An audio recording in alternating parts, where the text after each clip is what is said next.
અમરેલી જિલ્લા સહકારી સંઘ બિન ચૂંટાઈ આવ્યો છે.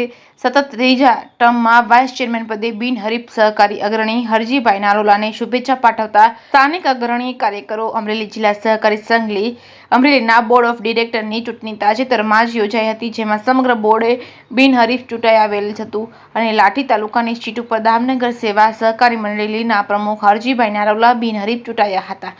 નારોલા સન 1996થી સતત અવિરત લાઠી તાલુકાના પ્રતિનિધિ તરીકે ચૂંટાતા આવ્યા છે. અમરેલી જિલ્લાના સહકારી સંઘના ચેરમેન પદે મનીષભાઈ સંઘાણી, વાઇસ ચેરમેન તરીકે હરજીભાઈ નારોલા બિનહરીફ વરણી પામ્યા છે.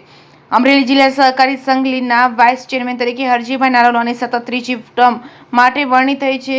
યાદ રહે કે હરજીભાઈ નારોલા અમરેલીમાં 1996માંથી ડિરેક્ટર તરીકે અવિરત સેવા આપી રહ્યા છે. તેમજ અમરેલી જિલ્લા સહકારી ખરીદ વેચાણ સંઘ અમરેલીમાં 2006થી ડિરેક્ટર તરીકે સેવા બજાવી રહ્યા છે. જેકેએસ ન્યૂઝ ગુજરાતી સાથે નટવરલાલ ભાટિયા, દામનગર.